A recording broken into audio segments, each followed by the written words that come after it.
It wasn't much. 4 lines of blondes in sequined top hats and ribboned tap shoes doing a simple chorus routine that could have been lifted from 42nd Street, and was about as good. There must not have been any dancing teachers around in the 80s either. The steps were simple, mostly trenches and traveling steps, and I thought it had probably been one of the very first ones Alice did. She had been this good when I saw her practicing in the film hist classroom, and it was too Berkeley-esque. Near the end of the number, it went to angles and a pan shot of red scarves being pulled out of tuxedo pockets, and Alice disappeared. The Digimat couldn't have matched that many switching shots, and I doubted if Alice had even tried. She had never had any patience with Busby Berkeley. "It isn't dancing," she'd said, watching the kaleidoscope scene in Dames that first night in my room. "I thought he was famous for his choreography," I'd said.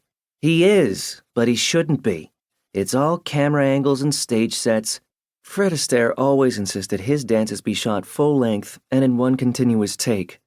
"Frame 10, I said so I wouldn't have to put up with the mountain morph again, and started through the routine again. "Freeze!" The screen froze her in mid-kick. Her foot in the silver tap shoe extended the way Madame Delyovska of Meadowville had taught her, her arms outstretched. She was supposed to be smiling, but she wasn't. She had a look of intentness, of careful concentration under the scarlet lipstick, the penciled brows, the look she had worn that first night, watching Ginger Rogers and Fred Astaire on the free screen.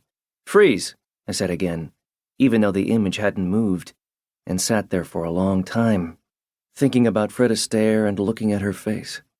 That face I had seen under endless wigs, in endless makeups. That face I would have known anywhere. Title up. Opening credits and dissolved a pan shot of party scene. Movie cliché number 14, The Party. Disjointed snatches of bizarre conversation, excessive consumption, assorted outrageous behavior. See Notorious, Greed, The Graduate, Risky Business, Breakfast at Tiffany's. Dance, Fools, Dance, The Party. She was born the year Fred Astaire died. Hedda told me that the first time I met Alice. It was at one of the dorm parties the studios sponsor.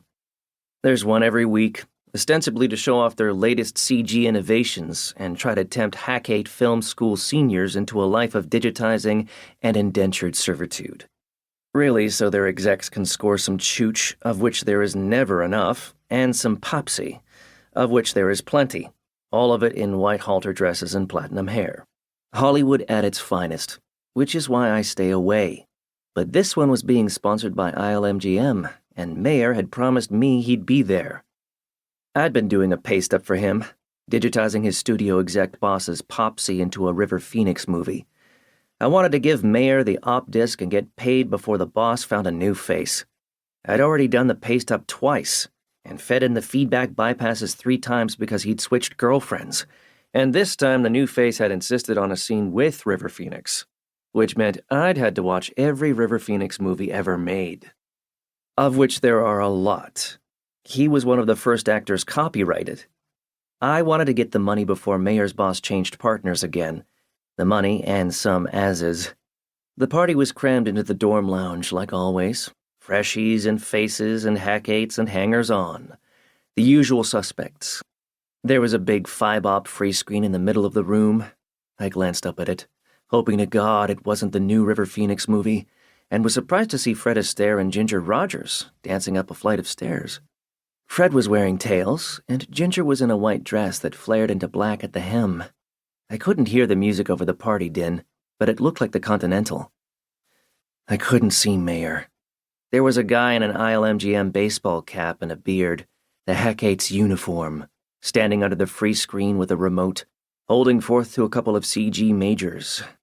I scanned the crowd, looking for suits and or somebody I knew who'd give me some chooch. "Hi," one of the faces said breathily. She had platinum hair, a white halter dress, and a beauty mark, and she was very splatted. Her eyes weren't focusing at all. "Hi," I said, still scanning the crowd. "And who are you supposed to be? Jean Harlow?" "Who?" she said, and I wanted to believe that that was because of whatever as she was doing, but it probably wasn't. Hollywood, where everybody wants to be in the movies and nobody's ever bothered to watch one. "Jean Eagles?" I said.